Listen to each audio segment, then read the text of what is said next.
Like, where do you think you guys can sort of pick up? Will there be an effect from this many days between games? Yeah, I mean, but every team's going through it too. It's not just us. So I think if anything, you get the break, you get to hit the refresh button. Obviously, we're going to get Connor back. Hoping to get maybe a couple guys back after that. So that's going to help. Anytime you get a guy like him back, it's going to give your lineup a bit of a jolt.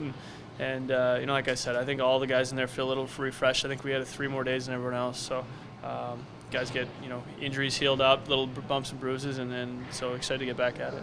You're going to play with a guy who can distribute the puck the way Connor can. And you play with Ryan too, who's a pretty good puck distributor. But is there something in Connor's game that you've seen and maybe some holes you can hit where other guys had success and find those spots? It's funny. I haven't played a game with him or even been out in a game just because of the way the injuries worked out. But I mean, just watching him, I think his biggest asset is his speed. He really pushes defense back. I think it'll create a lot more time for Punai and even on the forecheck. So I think coming back from injury can also be a little tough too. So I think we're not going to ease into it, but try and find some chemistry right off the bat and play a simple game so that as the game goes on we can get more complicated. Todd talked about you meeting your threshold of potential. Is that going to be easier to do with McDavid?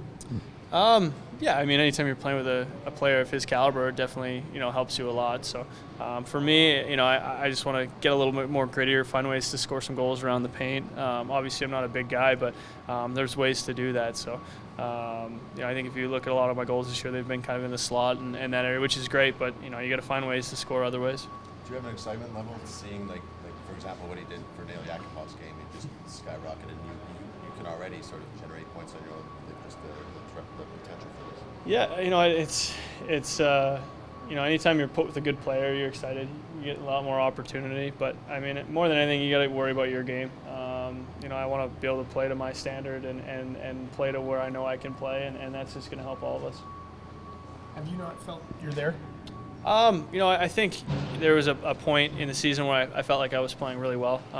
Obviously, it took some time for me to get going. At the start of the season, coming back from injury, that was really tough. Not only, missing the end of the training camp when actually teams start putting, real lineups in, but, the 3 months before that in training. So that was really tough to get back into it and get up to speed. And once I did, I started to feel like I was playing really well. And then, obviously Nuge went down, and I think it hurt our team a lot, not having, obviously a second-line center. So getting Connor back is going to help a lot, and I hope to, regain where I can pick up.